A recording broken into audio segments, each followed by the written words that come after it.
Hello everyone, hello mga ka-jungle. Magugustuhan nyo ang video natin for today dahil isi-share ko sa inyo ang mga halaman na sanay sa initan para may idea kayo kung ano ang mga halaman ang pwede nyong itanim ngayong summer o ngayong tag-araw. Hello everyone, hello mga ka-jungle. Welcome back again to my YouTube channel and my Facebook page. Kung bago ka lang po sa aking YouTube channel, don't forget to subscribe and follow my Facebook page. Alam ko, meron sa inyo naghahanap ng mga halaman na pwedeng itanim ngayong summer. Lalo na sa sobrang init ngayon, kailangan natin ng mga halaman para ma-refresh ang ating tahanan. So itong mga halaman ko mga ka-jungle na isi-share ko sa inyo ay based sa ating na-experience dito sa outdoor garden ko. Merong mga area dito na mainit talaga at nung nilagay ko ang mga halaman na ito ay talaga namang nagiging maganda ang tubo nila. So ito na ang mga halaman na sanay sa initan. So ang first na halaman na isi-share ko sa inyo ang ating mga croton plant o mga San Francisco.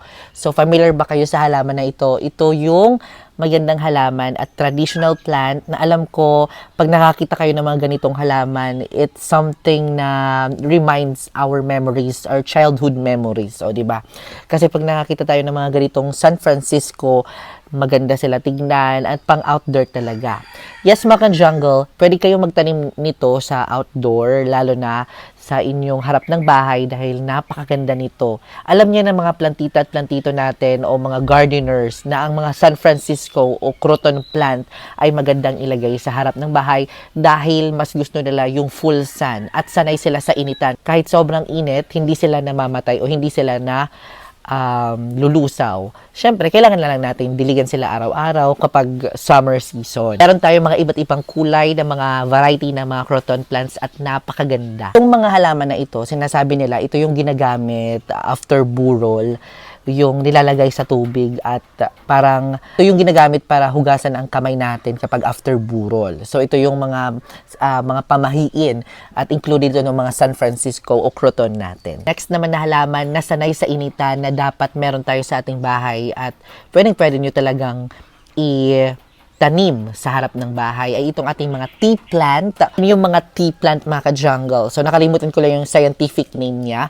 So red po siya at meron siyang parang burgundy yung kulay niya. Napakaganda din ng ating mga tea plant. It's a traditional plant. And according to my research mga ka-jungle, pagaling yung may mga UTI kapag uminom kayo ng mga gamot nito. Akin ito, nandun siya malapit sa balon which is naaarawan talaga siya ng maganda at napakaganda ng bigay niya ng dahon. Kayang-kaya niya sa initan, mga ka-jungle, basta madidiligan lamang po siya. Pero kahit nga napapabayaan ko siya, gumaganda pa din siya. Yun lamang po, mas tumataas lang mang siya kapag nasa outdoor. Pag nasa indoor naman, hindi naman siya masyadong tumataas. Parang nagiging bonsai lang po siya. In addition, mga ka-jungle, this is a lucky plant. Pampaswerte din po siya sa ating tahanan. Sunod naman na halaman na sanay sa initan ng ating mga aloe vera plant. So, ating mga aloe vera plant ay kayang-kaya niya i-tolerate ang full sun.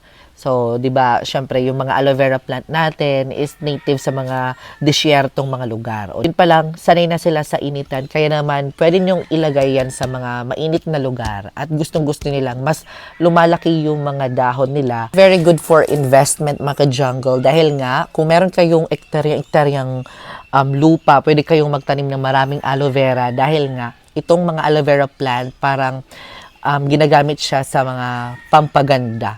So, kung marami kayong tanim na aloe vera, siguro bibilhin yan ng mga naggagawa ng mga productions about aloe vera products. Nakakayaman din yung ganitong halaman kapag meron kayo, kapag mautak din kayo sa plant industry. So, ang next naman na halaman, ito yung halaman na kayang-kaya ang full sun, itong ating flowering plant. This is a red button ginger. Yes, kasi meron ako nito, na-include ko siya dito sa ating vlog. And this is a very beautiful plant and it also helped to moisturize our hair. Kasi nga, hindi lamang po siya yung pampaganda sa ating garden which is meron siyang benefit sa ating mga buhok. Kapag namumulaklak naman ito, yung bulaklak is sobrang liit eh, diba? Tapos kapag nasa full sun talaga siya, gumaganda ang dahon, nag-green at saka yung kanyang mga bulaklak lumalabas talaga na napakaganda. So, tinatawag din to na pusoy-pusoy dito sa Waray kasi yung pusoy-pusoy dito sa Waray, sa Tagalog, alam nyo na yan. So, ang sunod naman is our Mickey Mouse plant. So, sa mga nakakita ng mga ganitong halaman, So, I think magugustuhan nyo dahil sobrang bango nito. And naglalabas siya ng dalawang kulay, is yung red at saka yellow. First niya nilalabas is yung yellow. Tapos sunod naman is yung red.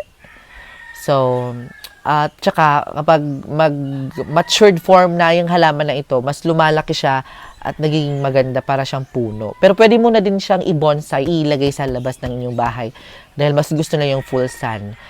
At sanay talaga ito sa initan. Yes, basta dinidiligan lang ito. Next naman, napansin ko sa halaman na ito, yes, hindi na ako maglalagay ng screen, di ba? Kasi nandito na siya, ayan. Ayan. This is a Liquala grandis, mga ka-jungle. Yes, this is a sanay sa initan talaga. Kahit nandito siya, pero kapag ilagay siya sa mainit na lugar, kayang-kaya niya i-tolerate, lalo na kung mga matured form na ito or lumalaki talaga sobra. Para siyang anahaw, pero hindi siya anahaw. Parang variety siya ng palm, which is the Liquala grandis palm, native here in the Philippines. It's a very wonderful plant. It reminds me of a Lion King movie. Ang sunod naman, mga ka-jungle, ito yung flowering plant na napaganda. Alam ko, iba sa inyo meron ito, yung ating mga bougainvillea plant.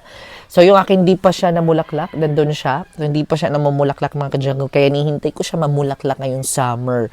So, maganda po siya ngayong summer o ngayong initan, magtanim tayo nito dahil mas nagiging malamig ang ating tahanan at nagiging parang presko tingnan, lalo na kung mamulaklak siya. Napakaganda, mga ka-jungle, iba't ibang kulay, may pink, may orange, mga iba't ibang variety ng ating mga bougainvillea. So, yun yung mga halaman na sanay sa initan. Pero meron naman akong i-share sa inyo na mga halaman na hindi sanay sa initan na akala nyo sanay sila. Yeah. So, ito yung parang nag-expect kayo, like ako, parang in-experiment ko kasi sila if ever kaya nilang init, kaya nilang hindi mainit, something like that. So, ang first ko na-realize, yung ating mga bromeliads.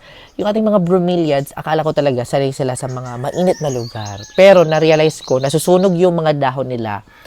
And ang tendency, parang nagiging hindi sila healthy kapag sobrang init. So, ang gusto lang nila, nasa ilalim sila ng mga puno o nasa lilim lang sila. Parang indirect sunlight. Next is yung ating mga calathea plant. Yung ating mga calathea plant, mga ka-jungle, merong iba na kayang-kaya i-tolerate. Like yung mga calathea, yung mga lalaki, I forgot the name. Pero yung mga maliliit na calathea, na-realize ko din na hindi nila kayang i-tolerate ang full sun dahil nasusunog yung kanilang mga dahon at naki-crispy leaves sila. So, I thought na magiging maganda sila sa full sun, pero I realized na hindi pala. So, mas maganda naman lang kung nasa indirect sila. Next naman, ang ating mga bird nest fern. Yes, mga ka-jungle, akala ko na kayang-kaya nila yung mga init sa araw. Pero na-realize ko, nung nilagay ko siya doon, nasunog talaga ang mga dahon niya, mga besh. Kaya naman, ito na siya ngayon. Parang nag-adjust na siya. Ayan. So, hindi siya talaga pwede sa init. So, di ba pag yung ating mga bird nest fern nasa ilalim ng mga puno, like puno ng mga niyog, di ba? Doon sila tumutubo kasi hindi sila parang natatabunan, parang indirect lang yun. So, doon ko na-realize yung mga halaman na akala natin pwede sila sa sunlight, pero hindi pala. Meron na din kayong mga idea kung anong mga halaman ang itatanim nyo ngayong summer. Sa sobrang init ngayon, kailangan nyong malaman ang mga halaman na pwede sa initan. Ayan, mga ka-jungle, diba? Napakaganda ang topic natin for today. So, ayan, I hope may natutunan kayo o may natutuhan kayo. Sabi na nila, hindi tutunan, kundi tutuhan sa tamang Filipino word. O, diba? I hope nagustuhan mo. And if you do, please don't forget to subscribe and follow my Facebook page. And also, I have TikTok, mga ka-jungle. Kung gusto nyo bumili ng mga halaman, you can check it there. So, maraming salamat sa panonood and I will see you next episode because more plant, less stress.